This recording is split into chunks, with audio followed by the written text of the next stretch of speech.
संत रामपाल जी महाराज एक ऐसे महान संत जिन्होंने अपनी सतभक्ति, तत्व ज्ञान, करुणा और सेवा के बल पर समाज में नई मिसाल कायम की है। संत रामपाल जी महाराज की अगुवाई में उनके सभी सतलोक आश्रमों से समाज कल्याण के अद्भुत कार्यों ने समाज को सुनहरे भविष्य की एक नई उम्मीद दिखाई है। संत रामपाल जी महाराज से नाम दीक्षा लेने के बाद लाखों लोगों की लाइलाज बीमारियां जैसे कैंसर, एड्स आदि ठीक हुई। संत जी के ज्ञान से प्रेरित होकर उनके अनुयायियों ने लाखों यूनिट रक्तदान किया। संत जी ने लाखों बहन बेटियों का दहेज मुक्त विवाह करवाया।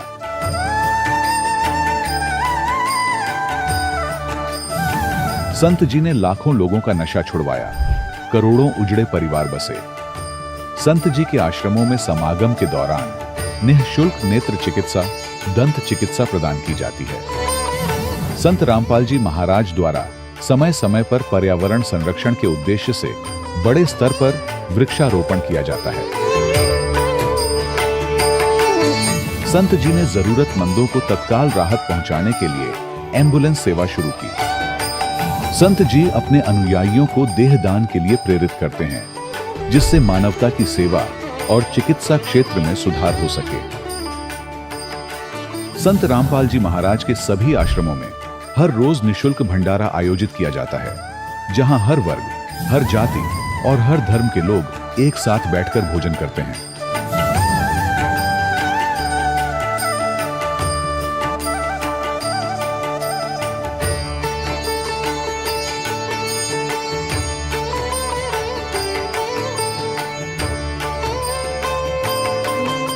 संत रामपाल जी महाराज की अन्नपूर्णा मुहिम ने गरीब और बेसहारा लोगों के जीवन में एक नई ऊर्जा और उम्मीद को जन्म दिया है। घर घर खाद्य सामग्री और जरूरी मदद पहुंचाकर संत रामपाल जी महाराज ने लोगों को दुख और मजबूरी से लड़ने की ताकत प्रदान की है।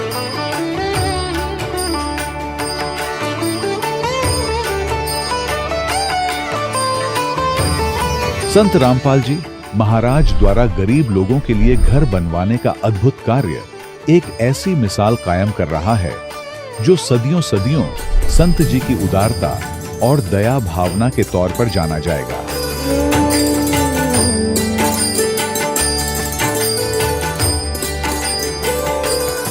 संत रामपाल जी महाराज के आश्रम में हजारों बुजुर्गों को सम्मान और प्यार के साथ जीवन जीने का अवसर मिलता है।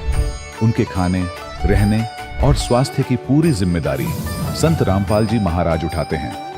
अनाथ बच्चों के लिए संत रामपाल जी महाराज के सभी आश्रम किसी वरदान से कम नहीं।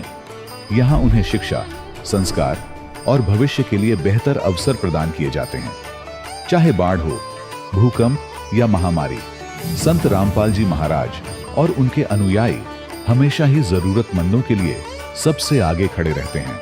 कोविड महामारी के दौरान संत रामपाल जी महाराज के आश्रमों से करोड़ों लोगों के लिए भोजन, दवाइयां और जीवन रक्षक सामग्रियां उपलब्ध कराई गई। चाहे गरीब की मदद हो या किसी शोषित और पीड़ित वर्ग के हक और सम्मान की लड़ाई, संत रामपाल जी महाराज ने हमेशा ही उनकी दबी आवाज को सरकारों तक पहुंचाया है और उन्हें उचित न्याय दिलवाने में अहम भूमिका अदा की है। समाज में आध्यात्मिक और सामाजिक मूल्यों के प्रति जागरूकता लाने में संत रामपाल जी महाराज हर कदम पर मानवता के सच्चे सेवक साबित हुए हैं। संत रामपाल जी महाराज का जीवन हमें सिखाता है कि सच्ची सेवा वही है जो निस्वार्थ भाव से की जाए। आइए हम भी इस महान सेवा के कार्य में इस महान संत से जुड़ें और संत रामपाल जी महाराज से नाम दीक्षा लेकर अपने जीवन को धन्य बनाएं।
प्रभु राम देव भगवान अल्लाह खुदा ईश आदि नाम एक ही शक्ति के हैं।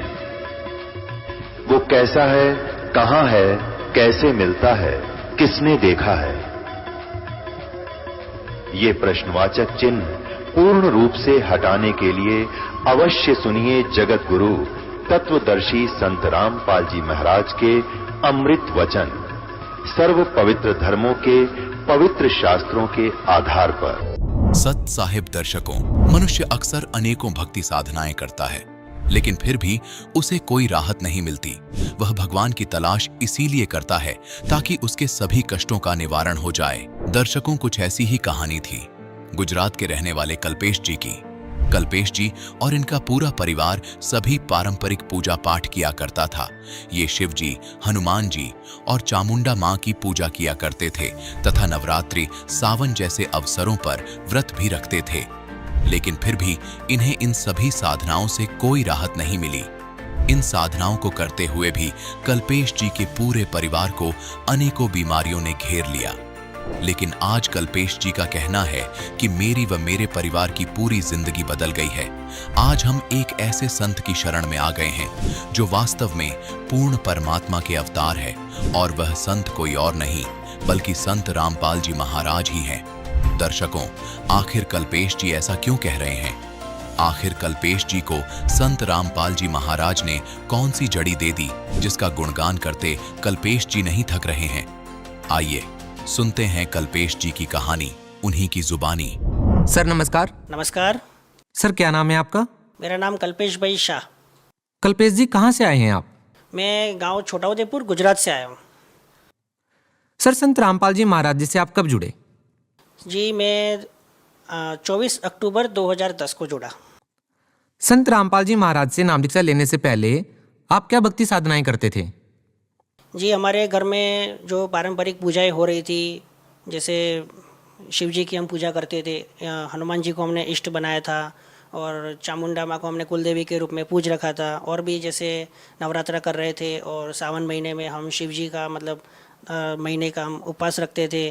तो ये सारी मतलब जो हमारे घर में चली आ रही थी जो पूजा थी, हम भी उसी को सत्य मान के पूजा कर रहे थे। जी सर संत रामपाल जी महाराज जी से जुड़ना कैसे हुआ आपका? क्योंकि आप गुजरात से संबंध रखते हैं और हजारों किलोमीटर दूर हरियाणा में संत रामपाल जी महाराज से आप जुड़े हैं, कैसे? जी ऐसा हुआ कि हमारी जो बुआ जी हैं वो राजस्थान से बिलोंग करते हैं। तो उनकी लड़की को बीमारी थी, गठियाबाई हो गया था। तो वो एक बार उनका लड़का मेले में गया था, वहाँ उनको भक्ति सौदागर का संदेश, ये पुस्तक की सेवा कुछ हो रही थी उधर से। तो वहाँ से उन्होंने उस पुस्तक को ग्रहण किया और उन्होंने उस पुस्तक को घर पे लाए और वहाँ से सबसे पहले हमारी बुआ जी ने नामदान दीक्षा ली और अपनी लड़की जो बीमार थी उनको दीक्षा दिलाई और उनको बहुत फ़ायदा हो गया। तो हमारे पापा जी भी थे, तो वो भी भक्ति भाव में ज़्यादा रहते थे, इधर उधर घूमते रहते थे, क्योंकि हमारी आर्थिक परेशानी शारीरिक बहुत ज़्यादा घर में हो रही थी। हमारे मम्मी को भी दमा की बीमारी थी।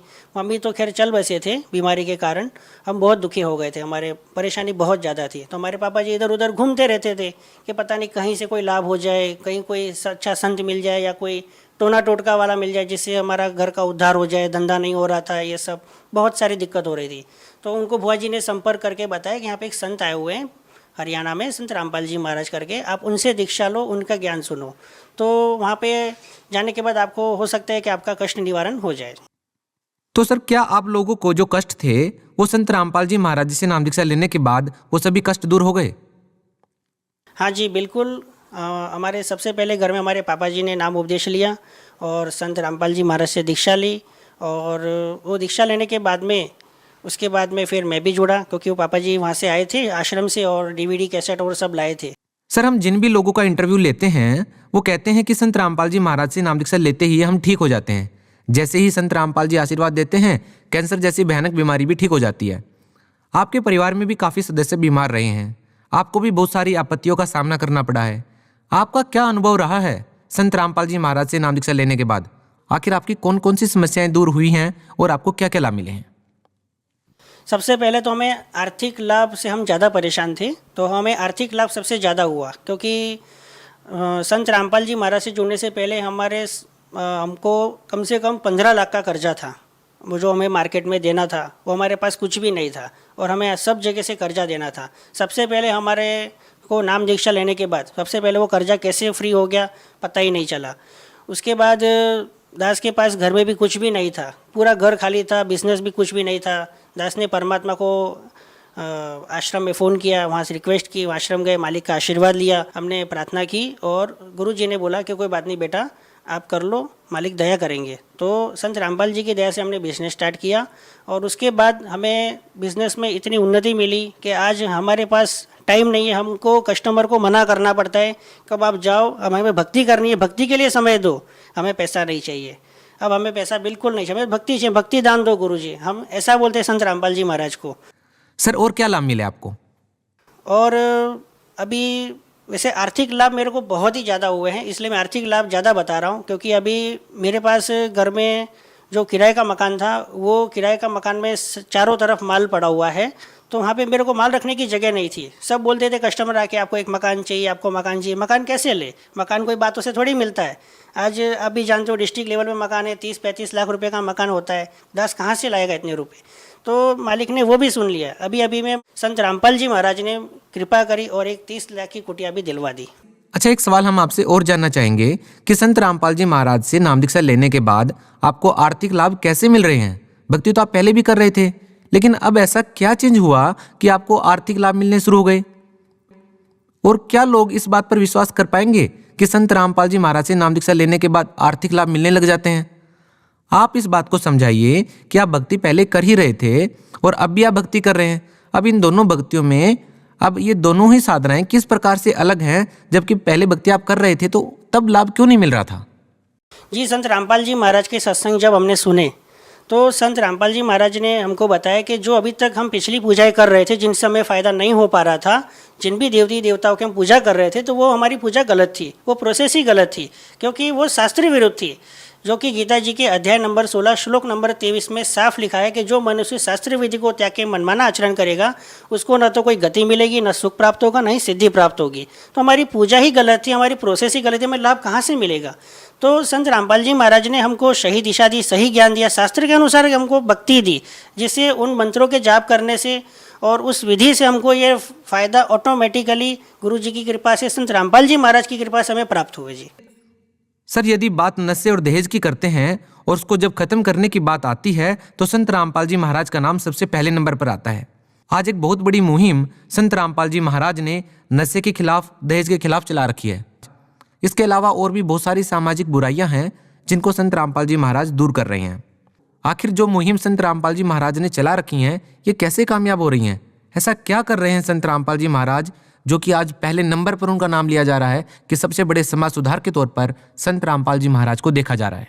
इसमें ऐसा है कि संत रामपाल जी महाराज जो हैं, वो इस देश में जो हमारे जो समाज में कुरीतियाँ चल रही हैं, जो पाखंडवाद चल रहा है, उसको ख़त्म करने का बीड़ा उठाए। क्योंकि संत रामपाल जी महाराज स्वयं कबीर परमेश्वर के अवतार के रूप में इस धरती पर आए हैं। ये बात सभी जान ले, क्योंकि हमने तो खुद इसका अनुभव किया है। तो हमारे संत रामपाल जी महाराज का यही उद्देश्य है कि इस समाज में जो दहेज जब लिया जाता है, तो इतना मतलब इंसान है, इतना कर्जेदार हो जाता है कि इंसान बता नहीं पाता कि मैं अपनी लड़की कैसे मतलब घर के बाहर निकालूं। यानी एक समझो कि जो बड़ा पैसे वाला होता है वो तो लड़की दे देगा, लेकिन जो बिना पैसे वाला होगा, गरीब होगा, उसके लिए तो लड़की एक दुख के समान हो जाएगी। और उसकी 3 लड़की अगर हो गई तो वो तो बेचारा वैसे ही मर जाएगा। तो संत रामपाल जी महाराज ने समाज में जैसे ये दहेज है, तो हम जब दीक्षा लेते हैं तो दीक्षा लेने के टाइम पे हमको नियम बताए जाते हैं कि हमें दहेज नहीं ना लेना है ना देना है। हमें बीड़ी, शराब, मांस, तम्बाकू, कोई भी व्यसन कोई भी लाकर भी नहीं देना है, खाना तो बहुत दूर की बात है। ऐसे ऐसे हमको तीर्थ स्नान, तो इन सब को हमको वेद और शास्त्र में बताया गया कि इन सब चीज़ों से फ़ायदा नहीं होगा।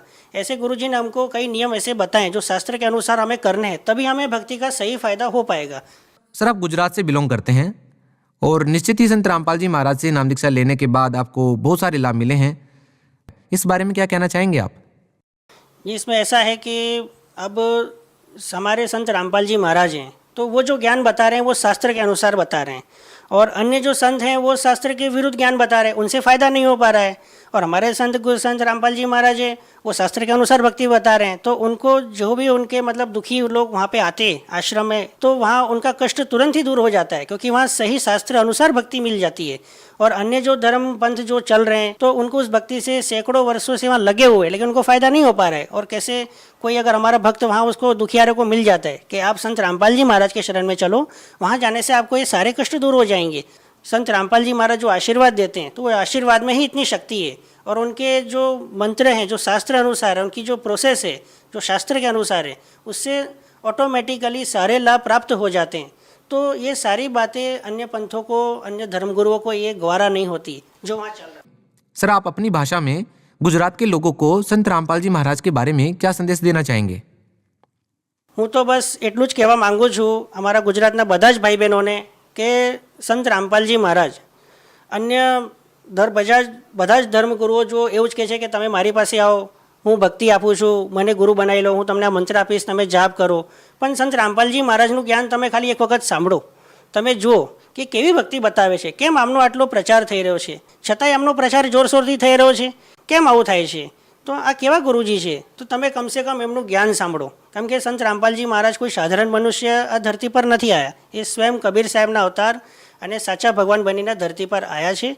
તો તમે એમનું જ્ઞાન સાંભળો સૌથી પહેલાં, અને એમની ભક્તિ જુઓ. એમનું જ્ઞાન તમને શાસ્ત્રના અનુસાર ગીતા, 4 વેદ, કુરાન શરીફ, બાઇબલ એ અનુસાર જ્ઞાન બતાવી રહ્યા છે. અને એમની ભક્તિથી આપણા ગમે એવા રોગો હોય, કેન્સર જેવી બીમારી કેમ ના હોય, આપણા ઘરમાં ખાવાના ફાફા હોય, આપણા પાસે પૈસો ના હોય, તો એ તો માલિક ફ્રીમાં આપે છે. એમના આશીર્વાદ, એમની ભક્તિ જ આપણને મળી જાય છે. संत रामपाल जी महाराज की एक पुस्तक है जीने की राह, जिसने लोकप्रियता के मामले में सभी रिकॉर्ड तोड़ दिए हैं और उस पुस्तक की डिमांड लोगों में बहुत ज़्यादा हो गई है। बहुत ही कम समय में बता रहे हैं 25 लाख से ज़्यादा लोगों ने उनकी वेबसाइट से जीने की राह पुस्तक को डाउनलोड भी कर लिया है। सर, जीने की राह पुस्तक को जो लोग घर बैठे मंगवाना चाहते हैं वो कैसे मंगवा सकते हैं? इसमें ऐसा है कि संत रामपाल जी महाराज का जो सत्संग है वो डेली जो चैनल चल रहे हैं, जिस पे नीचे पीली पट्टी चलती है, तो उसमें सारे फ़ोन नंबर दिए जाते हैं। आप उसमें SMS करके भी प्राप्त कर सकते हैं। और ऐसे 6 से 7 चैनलों पे गुरुजी संत रामपाल जी महाराज का सत्संग चल रहा है। और हमारा जो वेबसाइट है, जो www.jagatgururampaljimaharaj.org, आप उस पर भी सर्च करें और उसको देखें, ज्ञान प्राप्त करें और परमात्मा की, संत रामपाल जी महाराज की शरण में आए और अपना जीवन मोक्ष कराएं। बहुत बहुत धन्यवाद सर। सत साहिब। दर्शकों, अभी आपने सुने संत रामपाल जी महाराज से दीक्षा प्राप्त करके सुखी हुए भक्त के अनुभव। अब देखिए जगत गुरु तत्वदर्शी संत रामपाल जी महाराज के मंगल प्रवचन।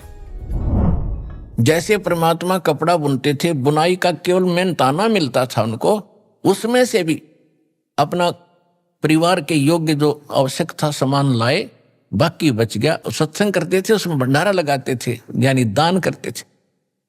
और फिर ये दिखाया परमात्मा ने कि कल्पे कारण कौन है कर सेवा निकाम, निष्काम भाव से भक्ति कर मेरी और मन इच्छा फल देऊंगा जो पड़े मेरे तका। जब मेरे सतर का काम आओगा जब देखना बेटा तेरी कैसे मदद करूंगा, पर सच्चे दिल से तू मेरे साथ लगा रहे। अब हम उसी प्रसंग पर आते हैं कि परमात्मा ही आकर सत्संग सुनाते हैं। सत्संग का अर्थ सत्य हो, सत्य ज्ञान, सत्य विचार, प्रत्येक एक वर्ड टू वर्ड सत्य होता है सत्संग का। उसमें कोई मीन मेख, कोई शंका नहीं रहती। शंका एक बार हो सकती है जो प्रथम बार सुनते हैं, लेकिन जो प्रमाण देखेंगे वो शंका समाप्त हो जाएगी।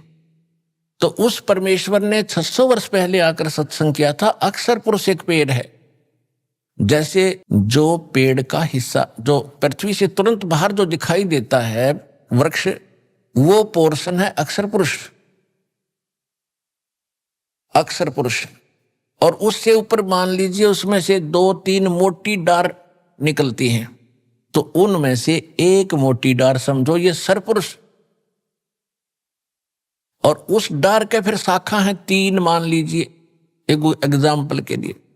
ये 3 शाखा हैं रजगुण ब्रह्मा, सदगुण विष्णु, तम गुण शिव। और फिर उनसे आगे जो पत्ते वगैरह हैं वो समझो आप और हम हैं। अब जैसे कई भक्त पूरा सत्संग दास का सुनते नहीं, एक बार कहीं दुर्भाग्य उनका कि ये सुनने को मिल जाता है कि 3 देव की जो करते हैं भक्ति उनकी कदे ना हो मुक्ति, तो वहीं वो स्विच ऑफ कर देते हैं टीवी को। तो ये उनका दुर्भाग्य है। पहले ये सुनो कि पहली बार आप सुन रहे हो कि इनकी भक्ति जो करता है वो मुक्त नहीं हो सकता, तो ये तहत जाना चाहिए कि ये जो बोलने वाला ये मूर्ख है या किस टाइप का आदमी है, ये तो सुन लो। और ना अच्छा लगे तो ठीक है भाई, अपनी जो कर रहे हो करते रहो, सुनने में भी क्या दिक्कत है।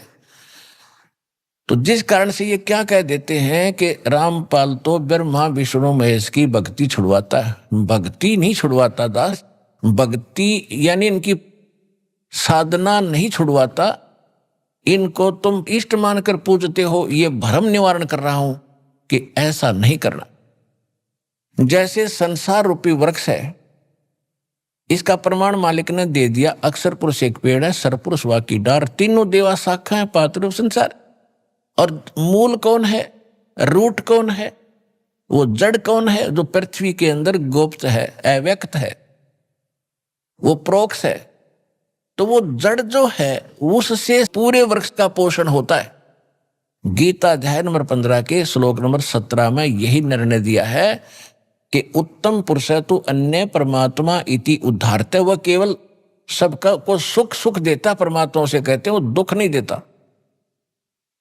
और ये जो लोकत्रयम तीनों लोकों में अविश्य माने प्रवेश करके विभर्ति माने सबका धारण पोषण करता है, वो अव्यय ईश्वर है, वो है वो अविनाशी परमात्मा जो सबका पालन पोषण भी वही करता। तो 15वें अध्याय के प्रथम श्लोक को अब समझोगे आप। इसमें क्या बताया है कि ऊर्ध्व मूलम अधः शाखम अश्वत्थम प्राहु अव्यम छंदासी यस्य प्रणानी ये तम वेद से वेदवित। ऊपर को जड़ और नीचे को शाखा वाला, ये संसार रूपी अविनाशी पीपल का वृक्ष समझो। और इसके जो विभाग हैं, छंद हैं, पत्ते आदि इसके छंद विभाग हैं, इनको सभी को जो जानता है तत्व से, वो तत्वदर्शी संत है, यानी वो वेद के तात्पर्य को जानने वाला। इससे सिद्ध हो गया कि जैसे कोई कहते हैं कि भी रामपाल तो ब्रह्मा विष्णु में इसकी पूजा छुड़वाता है, इनकी भक्ति बंद कराता है। भक्ति देखो, एक तो होती है साधना और एक होती है पूजा।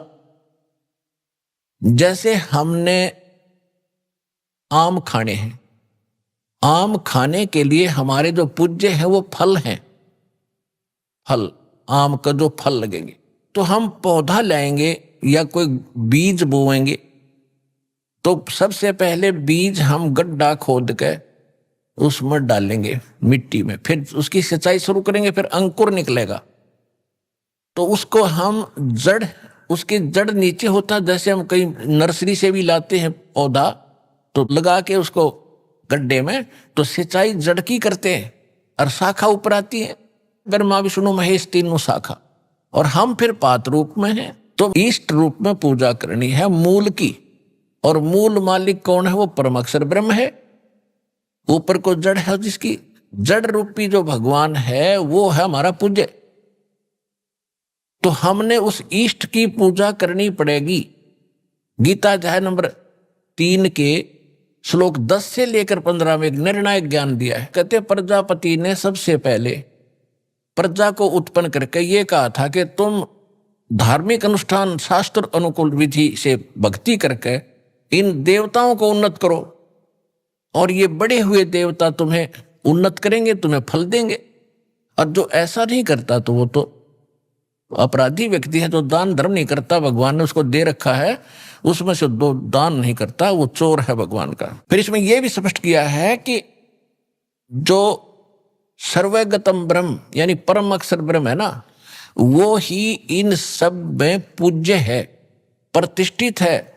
सभी धार्मिक अनुष्ठानों में उसको इष्ट रूप मान के उसकी तब पूजा करो, उससे तुम्हारे शास्त्र विहित कर्म बढ़ेंगे और उन कर्मों का तुम्हें फल मिलेगा। उन कर्मों का फल कौन देगा? जब पेड़ बड़ा हो गया, आपने पूजा करी मूल की, सिंचाई करी जड़ की, और पेड़ बड़ा हो गया आम का, तो टहनियों के पर फल लगेंगे। तो इसमें यह कहा कि ये देवता फिर तुम्हें बिना मांगे वांछित फल दिया करेंगे, तुम पूजा करो मूल की, जड़ की। यानी शास्त्र अनुकूल साधना करने से आपके भक्ति कर्म सही बनेंगे। तो इससे सिद्ध हो गया कि दास इनकी पूजा नहीं छुड़वाता, इनकी साधना नहीं छुड़वाता। अब कोई मूर्ख कहेगा कि टहनी काट दो पेड़ की, जड़ जड़ में पूजते रहो, ये कोई हो सकता है? तो ये हम यहाँ जहां रह रहे हैं, ये ब्रह्मा विष्णु महेश यहाँ के प्रधान हैं और ये सदा बने रहेंगे। ये मृत्यु को प्राप्त हो जाएंगे। नए ब्रह्मा विष्णु महेश मंत्री ये अपनी दुर्गा से पैदा करके तैयार रखता है, कोमा में रखता है उनको। और युवा जब ब्रह्मा की मृत्यु होने को होती है, दूसरे को उठाकर युवा स्थिति में उनको रख देता है। विष्णु की मृत्यु निकट आती है तो पहले पैदा कर लेता अपनी दुर्गा से, और एक लड़के को कोमा में रखता, उसको विष्णु शकल में उत्पन्न होता है, वो उसको वहां बैठा देता है। ऐसे शंकर की उत्पत्ति करता है। तो जो प्रसंग चल रहा है उसी पर आते हैं कि अब गीता ज्ञान दाता भी नाशवान और अक्षर पुरुष भी नाशवान, केवल परम अक्षर ब्रह्म है, वो वास्तव में अविनाशी परमात्मा है और वही यहां आकर के यथार्थ ज्ञान प्रदान करता है। अब गीता ज्ञान दाता ने कहा है 8वें अध्याय के 3 श्लोक में उसने स्पष्ट कर दिया है कि वो परम अक्षर ब्रह्म है, जिसको जानने के उपरांत प्राणी केवल जरा और मरण से छूटने का ही प्रयत्न करता है और किसी वस्तु की वो चाह नहीं रखता, क्योंकि उसकी साधना करने से यहाँ की सुख सुविधाएं तो आपको अवश्य मिलती ही रहेंगी।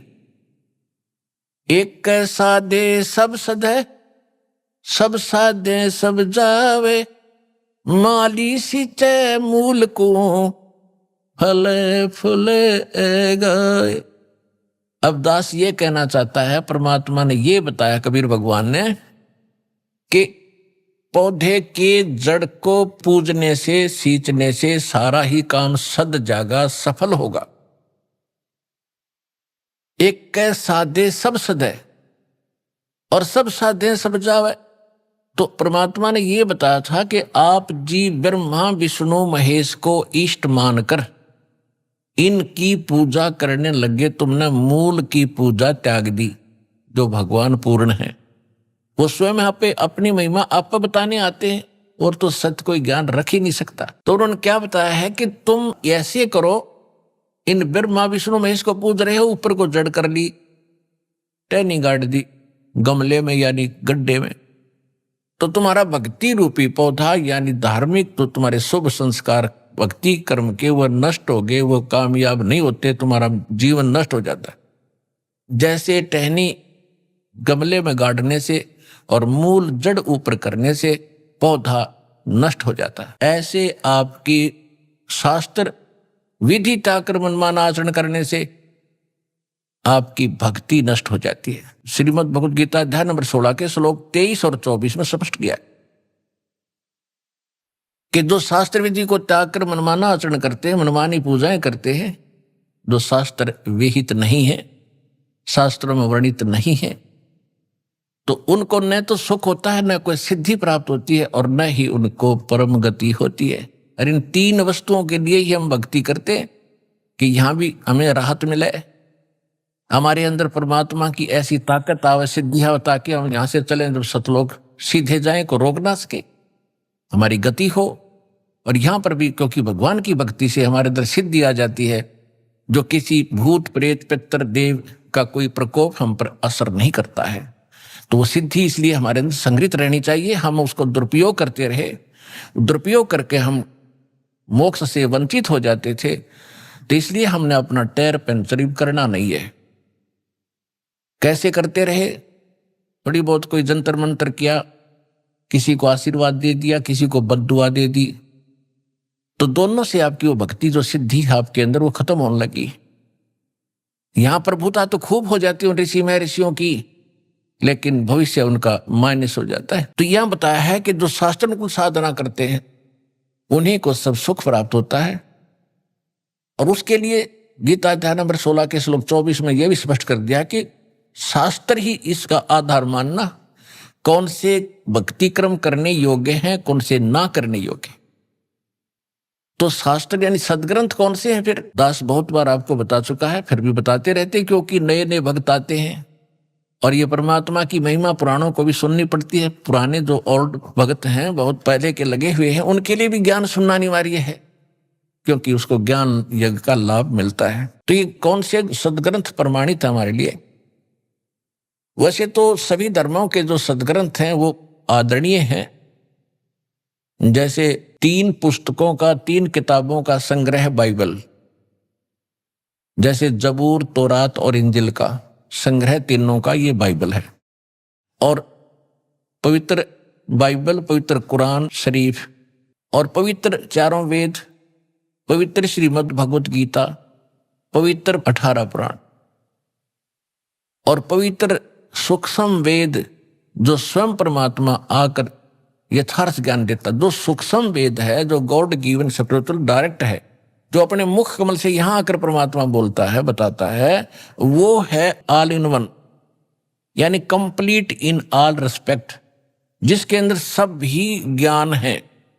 वेदों वाला भी है, श्रीमद् भगवत गीता वाला भी है, कुरान वाला भी है, पुराण वाला भी है और बाइबल वाला भी ज्ञान है और गुरु ग्रंथ साहिब वाला भी ज्ञान है।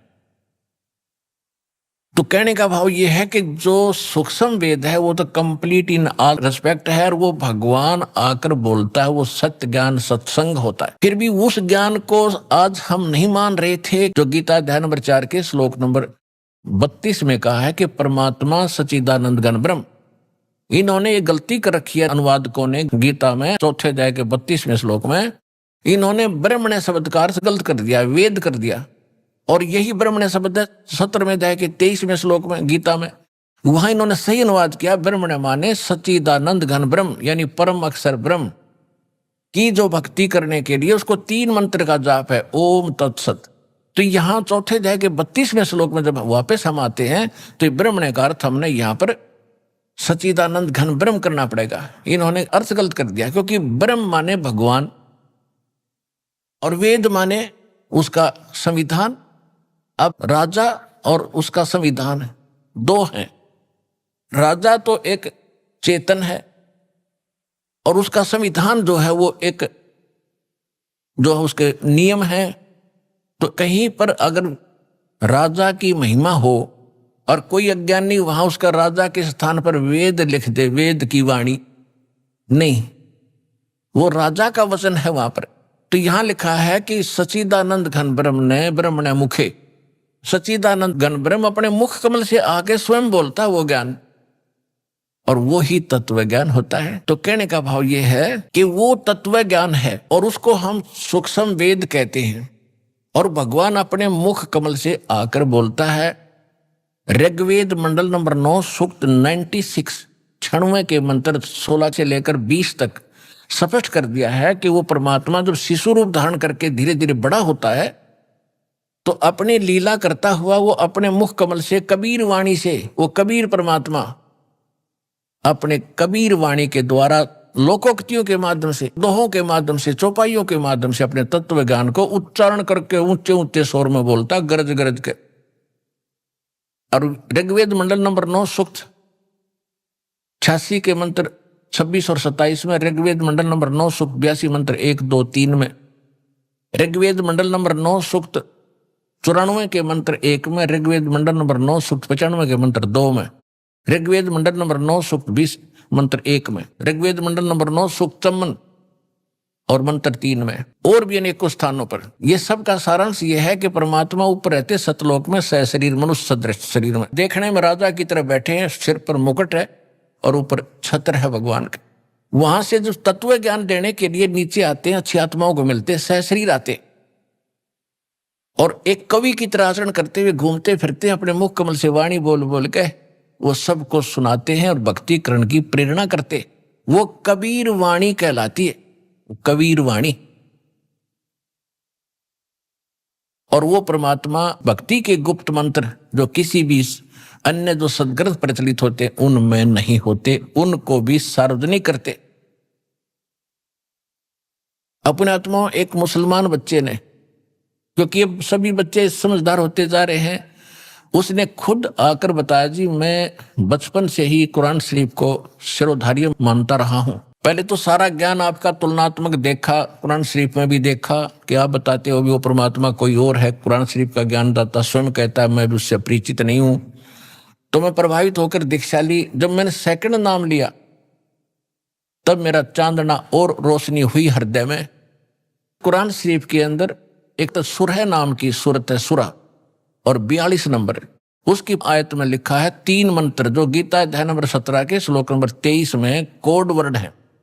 उसमें तो एक सार्वजनिक है ओम, इसमें तीनों गुप्त है, एन सीन काफ। जो ए शब्द है ये उस 3 मंत्रों में से जो प्रथम मंत्र है ओम, तो ए इसका प्रथम मंत्र है, एन ओम हो गया यो।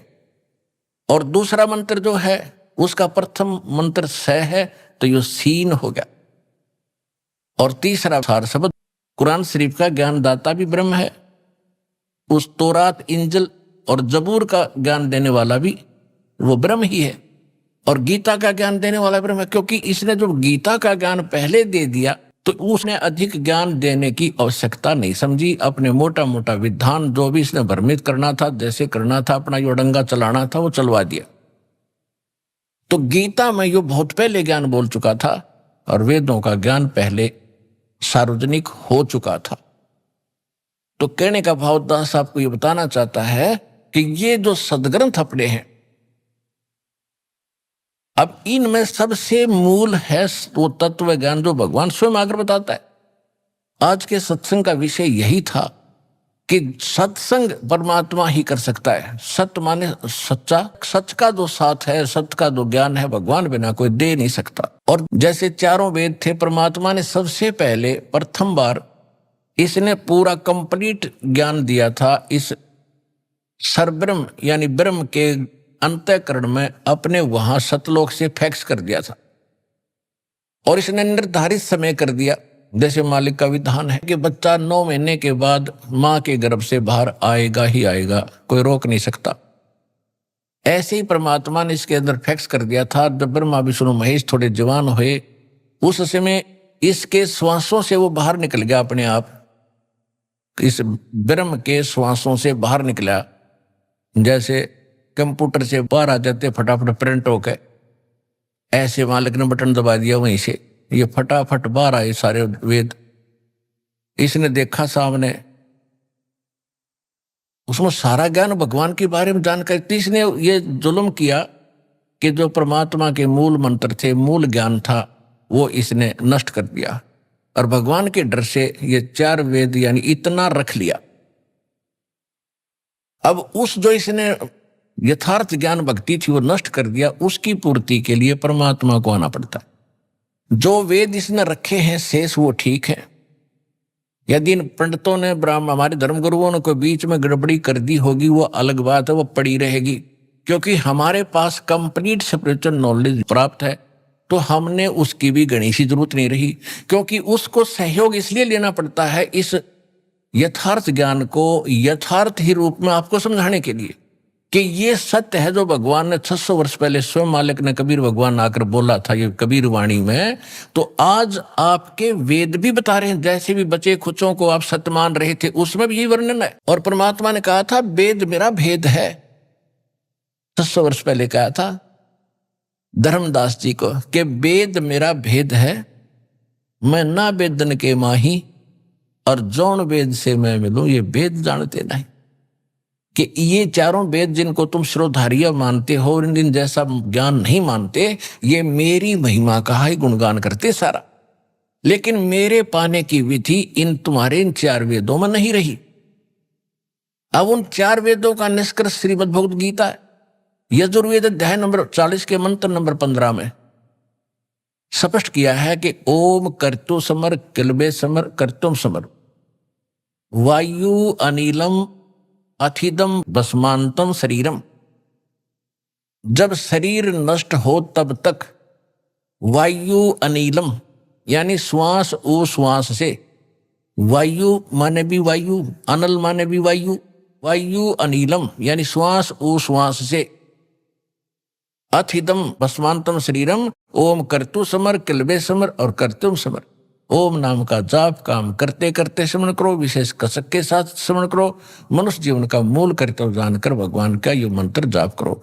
और इसको वायु अनिलम, अब ये स्पष्ट हो रहा है, श्वास उश्वास से इसका सिमरण है, लेकिन इनको समझ में आया नहीं। और अंतिम सांस तक, जब तक शरीर भस्म हो, अंत हो, तब तक इसका सिमरण करना। इससे जो अमृतम प्राप्त होगा, अमृत जो इससे मिलना है वो प्राप्त हो जाएगा। उससे कितना अमृतम है? अमृत ही आपको पता ही दिया कि ओम जाप ब्रह्म का है, ओम के जाप से ब्रह्मलोक प्राप्ति होती है। ये बहुत लंबा समय है इसका वहां रहने का, ब्रह्मलोक के महास्वर्ग में। उसके बाद भी फिर इनका जन्म मृत्यु होता है। इतना अमृत है। फिर यजुर्वेद अध्याय नंबर 40 के अंदर केवल 17 श्लोक हैं, 17, और 15वें में इसने अपनी महिमा बता दी, मेरा एक ओम मंत्र है।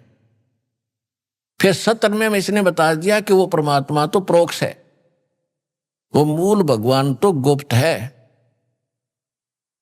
और मैं ब्रह्म हूं, अहम खम ब्रह्म सो अहम, वो तो परमात्मा अव्यक्त है, और अहम मैं ब्रह्म हूं, और मेरा ओम नाम है, मैं ब्रह्मलोक रूपी दिव्य आकाश में रहता हूं।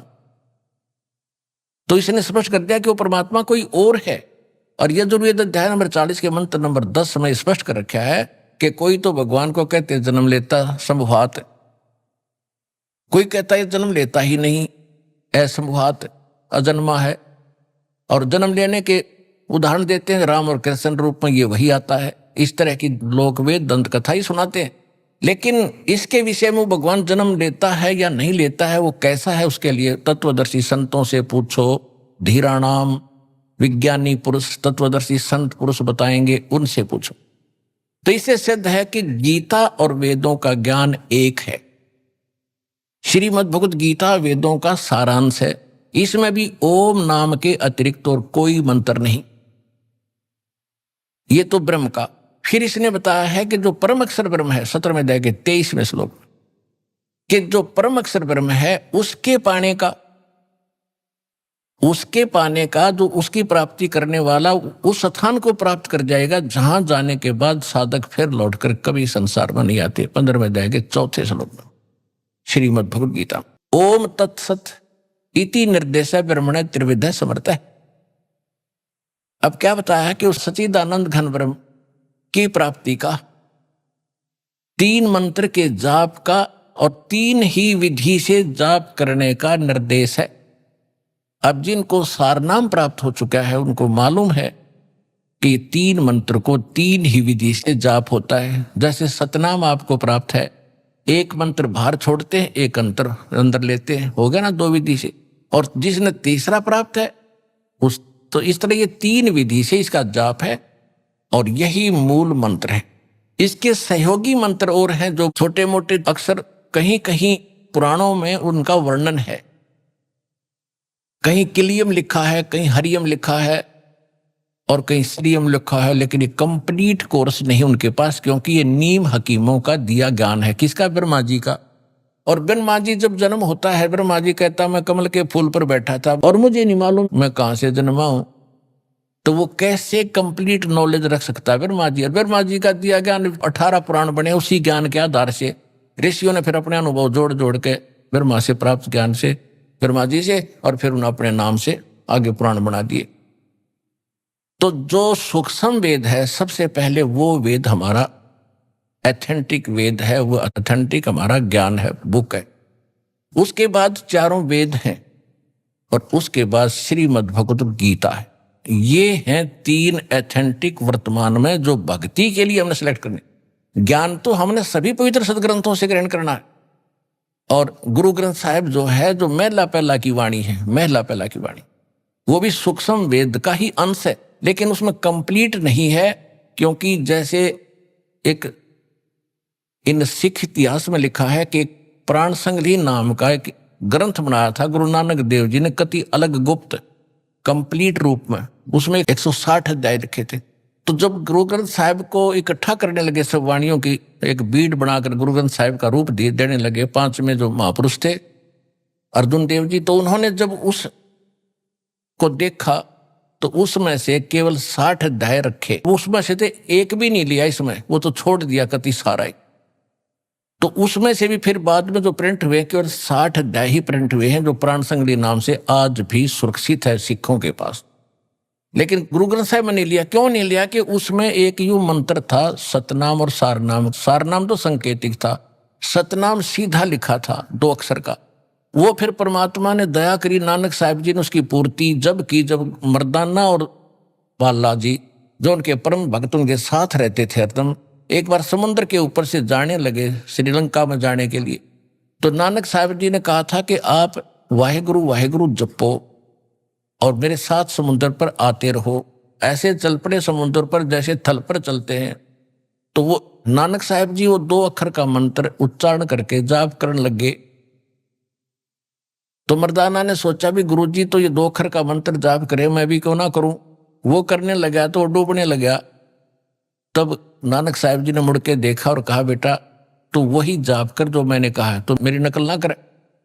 तब उसने वही वाहेगुरु शुरू किया, तो तब उसकी जान बची। तो सिखों के या घर कर की बात कि यदि ये मंत्र किसी ने जाप कर लिया तो मर्दाना वाली हालत हो जाएगी सबकी, क्योंकि गुरुदेव की आज्ञा की अवहेलना होगी। अवज्ञा होने से वो हानि होगी थी, वो मर गया होता। इसलिए कोई सिख बच्चा इस मंत्र का जाप ना करके गुरु नानक साहिब जी के वचनों की अवहेलना करके दंडित ना हो जा, दोषी ना बन जा, इसलिए इन्होंने इस मंत्र को लिया नहीं। हाँ, कहीं कहीं सोहम मंत्र लिखा है नानक साहिब जी की वाणी में बहुत जगह, गुरु ग्रंथ साहिब में, लेकिन उसके साथ वो इकट्ठा नहीं। लेकिन जो शुरुआत में ये कहते हैं ना एक ओंकार, तो नानक साहिब जी ने कोड वर्ड में लिख रखा है वो मंत्र। एक नहीं, वो कोड वर्ड है, वो सोहम की तरफ संकेत है। ओंकार ओम है ही।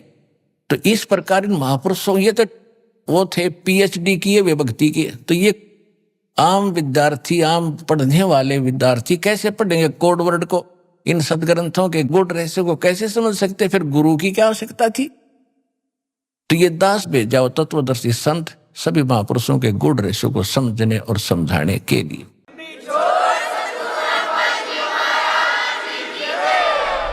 अभी आपने सुने संत रामपाल जी महाराज के मंगल प्रवचन।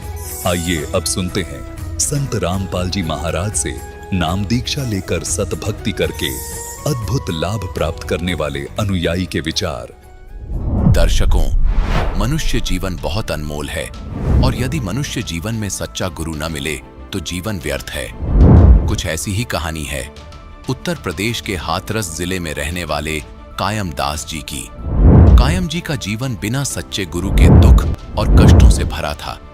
कायम जी हमेशा ही संतों की सेवा में तत्पर रहते थे, लेकिन फिर भी तीनों तापों ने इन्हें गहराई से व्यथित कर रखा था। कायम जी का कहना है कि इनके जीवन में दुख तब खत्म हुए जब इन्होंने संत रामपाल जी महाराज से नाम दीक्षा ली। आखिर कायम जी आज मीडिया के सामने क्यों कह रहे हैं कि केवल संत रामपाल जी महाराज सच्चे तत्वदर्शी संत हैं? आइए अब सुनते हैं कायम दास जी की सच्ची कहानी उन्हीं की जुबानी। नमस्कार सर। सर नमस्कार। सर क्या नाम है आपका? सर कायम दास नाम है। कायम दास जी आप कहाँ से हैं? गढ़ी कछवाया, जनपद हाथरस, उत्तर प्रदेश से।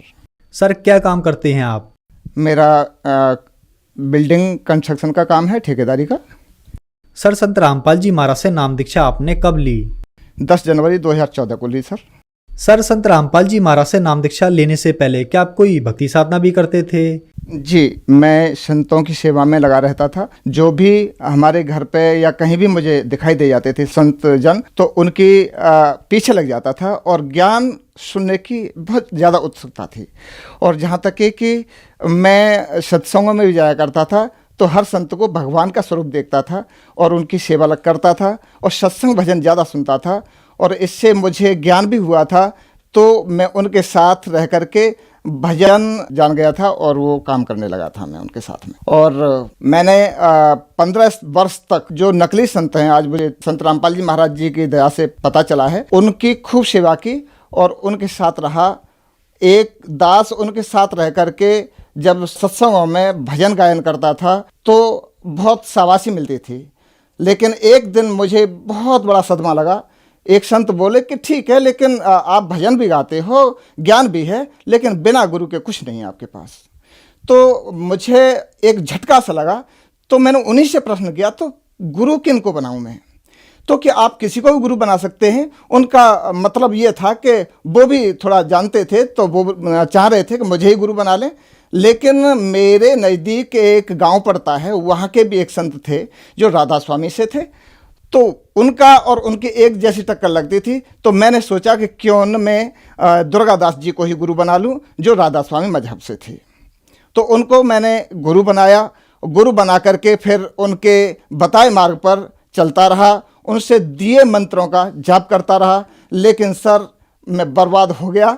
उस बर्बादी का कारण बयान नहीं कर सकता। उसके चलते चलते गिरिराज महाराज की परिक्रमा लगाना, वहाँ जा कर के भंडारे करना, किसी जीव को नहीं सताना, इसके साथ साथ भी मेरे घर में भूत प्रेतों का साया बन गया। जो बच्चे घर में प्रवेश भी नहीं कर पाते थे। एक दिन मुझे भी बहुत बड़ा झटका लगा। लॉबी में बैठा हुआ था अपनी कुर्सी पर, जीने के नीचे लोहे के फरने रखे हुए थे। ऐसा लगा कि एक फरमे को उठा करके दूसरे फरमे में 10 फीट की ऊंचाई से गिराया है। मैं अंदर तक हिल गया। सोचने लगा, बच्चे सही कहते थे, जब मेरी ये हालत है तो बच्चों की हालत क्या होगी। किसी के बताने पर मैं उसका उपचार ढूंढने लग गया साहब। वो दुख मेरा वरदान साबित होगा आगे के लिए।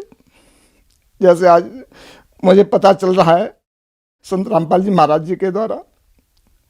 मैं दिल्ली भी गया, गंगा पर बहुत पंडा वगैरह रहते हैं, वहाँ के लिए कहा तो मैं वहाँ भी गया।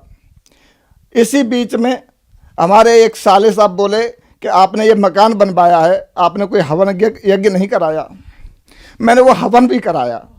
सभी रिश्तेदारों को, जो भी हमारे बंधु सखा थे, सबको बुलाया, हवन करवाया। लेकिन वो तांडव खत्म नहीं हो रहा था। इसी बीच हमारे साले ने कहा कि चलो ये जी कोई बात नहीं, हमारी ननिहाल में एक भगत हैं, बहुत बढ़िया हैं, और वहाँ आप चलिए और शायद आपका निवारण हो जाएगा। बरसात का टाइम था। बरसात में भीगते भीगते वहाँ पहुँचा मैं। बच्चों को साथ ले गया। तो वहाँ जाकर के उनसे मुलाकात की। उन्होंने मेरी दशा देखी। उन्होंने कहा कि भाई, आज मैं आश्चर्य में हूँ, आपको देख रहा हूँ कि आप जीवित हो। आपके ऊपर तो 3 ताप का दोष है, आपके ऊपर तो घातें रखी हुई हैं, आप जीवित कैसे हो? और वो सही कह रहा था, क्योंकि मुझसे 2-3 बार एक्सीडेंट भी हो चुके थे। लेकिन परमात्मा की दया थी आज तक जिंदा रखने की, तो बाल बाका नहीं हो पाया। फिर बोले कि चलो मैं ठीक कर दूंगा, कोई चिंता मत करो, घबराने की बात नहीं है। आप, उसने कुछ बताया कि मुझे ताबीज़ लाओ, ये लाओ, वो लाओ। मैं ठीक है, लाता हूँ। फिर बोले कि गौलोचन और आएगा, उसमें रखा जाएगा। मैंने कहा साहब, मैं गौलोचन को नहीं जानता, ये गौलोचन क्या होता है? तो उसने कहा कि किसी किसी गाय के पेट में न मालूम सींग में जन कहाँ निकलता है, वो कसाई के पास मिलेगा और आप ठीक हो जाओगे। मैंने उनसे कहा, मैंने कहा साहब, मुझे मरना मंजूर है, लेकिन मैं किसी गाय की हत्या करके अपनी जिंदगी नहीं चाहूँगा। सर, फिर क्या कारण बना कि आप संत रामपाल जी महाराज की शरण में आए? तो हमारे गांव के एक करण सिंह नाम के व्यक्ति थे, और वो पुस्तक भक्ति सौदागर को संदेश रखी हुई थी। तो वो पुस्तक मैंने ली, और इतनी ललक थी कि मैंने रात और रात 2 रातों में वो पुस्तक पढ़ी, और वो ज्ञान समझ में आया। तो मुझसे कुछ रुका नहीं गया, और फिर मैं संत रामपाल जी महाराज की तरफ ध्यान आकर्षित हुआ कि मुझे इन संत से नाम दीक्षा लेनी चाहिए। सर, जब आपने संत रामपाल जी महाराज से नाम दीक्षा ली तो क्या आपको लाभ भी प्राप्त हुए? जी, उसके बाद तो मेरा जीवन ही बदल गया सर। मेरा जीवन, मैं जिस समय ये सब आपको वृतांत बताया मैंने, ये वहाँ भंडारे भी किए, संतों के साथ रहा और उनकी सेवा भी की, तो मैं उस समय तक मुझे कोई लाभ नहीं हुआ। मैं बर्बाद हो चुका था। संत रामपाल जी महाराज जी से नाम लेने के बाद में एक तो मेरी आर्थिक तंगी मेरी सुधर गई। जैसे कि मैं बिल्डिंग का काम करता था, तो वहाँ मैं लेबर वर्किंग करता था। संत रामपाल जी महाराज जी की शरण में आने के बाद में मैं एक कॉन्ट्रैक्ट ले रहा था, कॉन्ट्रैक्ट की बात हो रही थी, तो मैं बार बार अपने लेबर रेट के हिसाब से बात कर रहा था। तो वह बात मेरे मुंह से संत रामपाल जी महाराज की दया से निकली कि मैं तो विद मटेरियल भी काम करता हूँ, लेबर वर्किंग भी काम करता हूँ। तो उन्होंने वो बात मेरी पकड़ ली कि साहब हम तो विद मटेरियल काम कराना चाह रहे थे आपसे। तो मैं ठीक है, तो वह कॉन्ट्रैक्ट मुझे विद मटेरियल मिला और संत रामपाल जी महाराज जी की दया से 4 महीने के अंदर मुझे 4-5 लाख रुपए का उसमें प्रॉफिट हुआ। ये संत रामपाल जी महाराज जी की ही दया थी। इसके बाद जो मैं नाम दीक्षा लेकर के अपने घर पे आया, जब घर पे आया तो मुझे जो भूत प्रेत का साया था, बच्चे अंदर प्रवेश नहीं हो पाते थे उस मकान के अंदर, वो खुशी से अपने मकान के अंदर बैठे हैं और संत रामपाल जी महाराज जी की दया से ये सारा प्रकोप खत्म हो गया सर। उससे पहले मैं हर साल अपना ट्रीटमेंट कराता था, कभी भी दस्त लग जाते थे, कभी फीवर हो जाता था, नाना प्रकार की बीमारियों से मैं ग्रसित रहता था। तो संत रामपाल जी महाराज जी की शरण में जाने के बाद आज तक मुझे फीवर भी नहीं आया, मैंने कोई टेबलेट भी नहीं खाई। उनकी इतनी दया रहती है हर समय और वो साक्षात दर्शन भी देते हैं। उन्होंने जो शास्त्र कमल यहाँ बताते हैं वह भी पहले नाम दीक्षा देने के बाद ही खोल दिया था। उसका नज़ारा आप चाहो तो मैं नज़ारा भी बता सकता हूँ कि उन्होंने कहाँ कहाँ तक की सैर कराई थी और क्या वृतांत था वहाँ का। सर, आपकी बातों पर यह प्रश्न उठता है कि आपने बताया कि पहले आपने बहुत तीर्थ भ्रमण किए और भंडारे भी किए। आप 15 साल से राधा स्वामी पंथ से भी जुड़े रहे, लेकिन इन सब भक्ति क्रियाओं से आपको कोई लाभ नहीं हुआ। आपकी आर्थिक स्थिति बहुत ज्यादा खराब हो गई, आप बीमार रहने लगे। फिर जैसे ही आप संत रामपाल जी महाराज की शरण में आए, आपकी सभी समस्याएं ठीक हो गईं। तो सर, ये क्या कारण है? संत रामपाल जी महाराज से नाम दीक्षा लेने के बाद लोग इतनी जल्दी कैसे ठीक हो रहे हैं? जी, आप सभी लोग उन्हें संत रामपाल जी महाराज के नाम से जानते हैं, लेकिन वो संत रामपाल जी महाराज ही नहीं बल्कि पूर्ण परमेश्वर कबीर साहिब हैं, जो वेदों के अनुसार, जो शास्त्रों के अनुसार भक्ति करा रहे हैं। हमें ये भी मालूम पड़ा कि ये पूर्ण संत हैं। क्यों पड़ा? कि गीता जी अध्याय 15 के प्रथम श्लोक में लिखा हुआ है कि ऊर्ध्वम मूलम अधः शाकम असतो पराव अव्यम छंदास्य से प्रणालियतम वेद से वेद वेद। जो संत जड़ से और तने तक, नीचे तक इस संसार रूपी अविनाशी वृक्ष को जान चुका है, वह तत्वदर्शी संत होता है। इसके विषय में गीता ज्ञानदाता भी नहीं जानता। सर, आप 15 साल से राधा स्वामी पंथ से जुड़े रहे और भक्ति साधनाएं भी की, फिर आप संत रामपाल जी महाराज की शरण में आए। सर, कहते हैं गुरु नहीं बदलना चाहिए, लेकिन आपने ऐसा ही किया, क्या कारण रहा सर? ये मनगढ़ंत जो संत हैं वो इसलिए कहते थे कि कहीं हमारे यहाँ से ये साधक सच्चाई सुन करके कहीं चले न जाएं। ये बिल्कुल यथार्थ झूठ है। हमारे कबीर परमेश्वर जी ने कहा था, जब तक गुरु मिले नहीं साचा तब तक गुरु करो 10 पाँचा।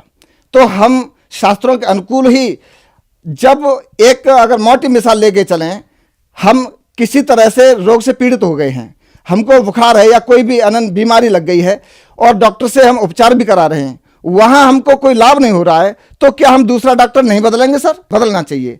तो ठीक इसी प्रकार ये हमारा जन्म मरण का रोग है।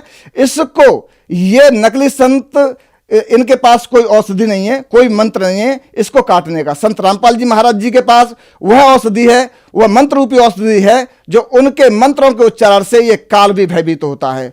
सर, संत रामपाल जी महाराज से नाम दीक्षा कैसे प्राप्त की जा सकती है? जी सर, संत रामपाल जी महाराज के विभिन्न चैनलों पर सत्संग चल रहे हैं। उन सत्संगों को देखें। उस सत्संग के चलते नीचे एक पट्टी चलती है, उस पट्टी पर मोबाइल नंबर फ्लैश हो रहे हैं उस पर, तो किसी भी नंबर पर आप बात कर सकते हैं और अपना नजदीकी जो निवास है वह बता सकते हैं। संत रामपाल जी महाराज जी ने हर जगह नाम दीक्षा खोल रखे हैं, तो अपने नजदीकी नाम दीक्षा का वहां से पता चलेगा, वहां से नाम दीक्षा ले सकते हैं। सर, जो दर्शक आज आपको देख रहे हैं, खास करके राधा स्वामी पंथ वालों के लिए आप क्या कहना चाहेंगे? जी सर, मैं उन भाइयों से निवेदन करना चाहूँगा कि जो भी भक्ति साधना में अब लगे हुए हैं, क्योंकि हर व्यक्ति, हर शिष्य अपने गुरु को सर्वोपर मानता है, मानना भी चाहिए।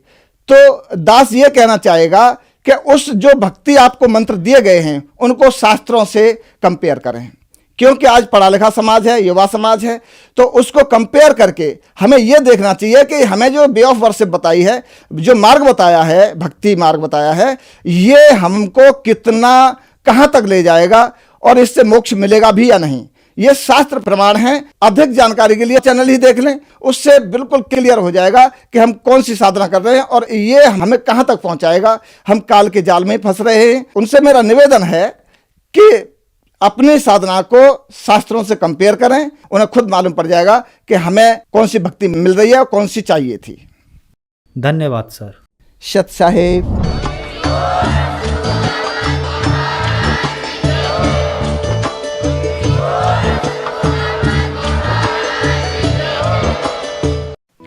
आप सुन रहे थे जगत गुरु तत्वदर्शी संत रामपाल जी महाराज के मंगल प्रवचन। अधिक जानकारी के लिए संपर्क करें।